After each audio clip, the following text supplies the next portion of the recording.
Wild Planet, wild sardines. I mean, every sardine is wild, but an extra virgin olive oil with lemon. Okay, 17 grams of protein. For 170 calories for anyone who is using this to diet or tracking macros. But I picked this up from, where did I pick this up? I picked it, wherever I picked it up. It might have been Harris Teeter. Or maybe Whole Foods? Don't remember. Anyways, new boxes. I haven't tried Wild Planet yet. I've had Seatails, but I haven't had this company. So let's pull out a nice paper box. Pull out. Oh, it's thicker. It's a lot thicker than. I mean, it's a little bit thinner. It's thicker. It's, as in it's taller. But let's try this. Crack it open. I always do it on a plate because I don't want fish oil getting everywhere, and the smell stays, and my family complains about that. So let's try not to make a mess today. And I have gotten oil everywhere many times. Okay, just be extra careful. Okay. Oh. Okay. These are very. Skin is definitely on. Be careful. Please don't spray oil everywhere. Okay, I can just keep it like that for now. Let me get my fork. Try to pick these up. Okay, these are long. I guess that's why the feels like I think these are the biggest sardine pieces I've seen. I can definitely smell the fish and a little bit of lemon. Not that much, like a hint of lemon in the air. Definitely is a whole sardine. I can see the bones floating in there. Oh, let me get the camera too. You can see them tiny little, look like hairs. And you can see the spine, it's right there. It's pretty firm actually. Yeah, the whole thing is coming out. This is a very firm fish. And the skin is coming off in pieces. Let me take a whole piece out.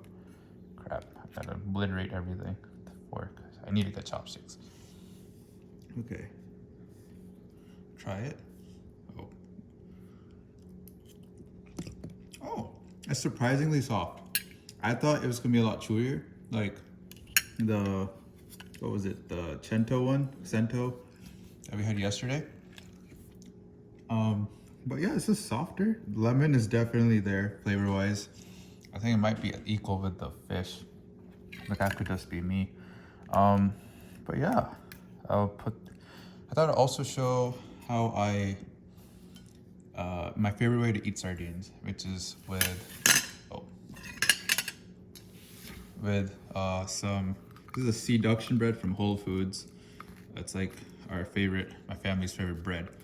I love the texture of it. But usually I just like to take a Dean. I got whole. Oh, these are big pieces. I'm used to the smaller, like falling apart ones from Trader Joe's. This one spreads pretty well too. It's like a pate to spread it on. I'm not like the biggest like fish person, as in like I like fishy things. I don't like fishy things that much. I started eating these for health reasons because they were healthy, but ended up liking the flavor a decent amount. But my favorite thing to do is spread some sardines. I have the citrusy garlic Cuban style seasoning blend from Trader Joe's. I think it goes really well. I mean, there's already lemon in this, but sprinkle a little bit on the fish.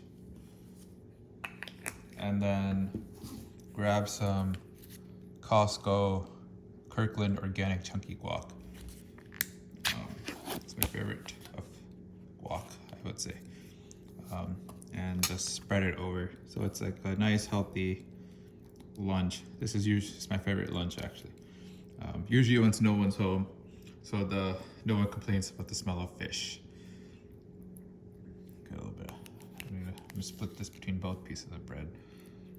But yes. Okay, I'm gonna put this off to the side for now so I can taste the fish by itself a little bit more. And while I do that, I thought we would catch up on the history of tin fish like we did last time. Last time we talked about Nicolas Appert. Apologies for the pronunciation. And him, preserving food in glass jars for Napoleon and the French government. Sorry about the camera shaking.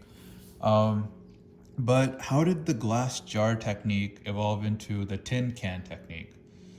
So Appert's method worked great, but the glass bottles obviously are fragile and heavy, so they're kind of inconvenient to bring, across long distances, especially if you're at war. So not ideal for military marching across muddy fields. But a year after Appert published his book in 1810, an English merchant named Peter Durand filed a patent with King George III. The patent number is 3372. And in the patent, he describes something new. He preserved food not in glass, but in tin-coated iron cans. So I guess iron cans were the original tin can. And Peter Durand invented it. Okay, before I continue, let me try another bite of this.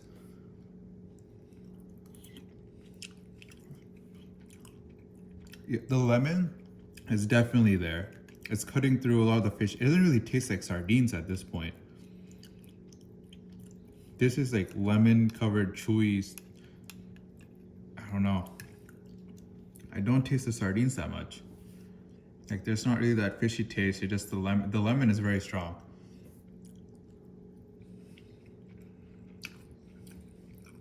I can feel the bones. But yeah, the lemon is super strong. Maybe I should not put the citrusy garlic. But it tastes a lot more like preserved lemon than the sardines. But very interesting. I mean, I would eat these again if I wasn't feeling like eating sardines, but wanting to eat sardines. Can you see the scales coming off? No, it just can't. Okay. Yeah, these aren't very scaly. But yeah, these are very lemony.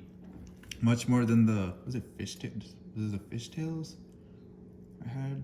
I don't remember. We'll get that to on another day, hopefully. But back to the story. So Durand wasn't really sure his invention was going to work. Even his patent notes, he was suspicious. So he tested it himself. He sealed up a bunch of meat, soups, and milk in the cans and boiled them, as you do, and sent them out with the Royal Navy. And the Navy was out for 4 to 6 months. The Royal Society examined the food after it came back. The food was perfectly preserved. So it worked. Again, he didn't know why, and he wasn't sure of it, but it worked. But Durand didn't really mass produce his idea. Instead, he got the patent and immediately sold it for £1,000 to two guys named Brian Donkin and John Hall. And they built the world's first commercial tin can factory, or I guess iron can. I'm not sure if it was tin or iron. They switched to tin at that point. And started feeding the British Army in 1813. So Durand walked away with his check and became one of the most important people in food history by proxy, so not directly since people don't remember him. People probably remember the first tin can factory more than the first tin guy. But yeah, interesting story. And these are some very lemony sardines. So thank you for joining me. I'm gonna finish these off and eat my sardine bread. And I'll catch you maybe next week. Bye.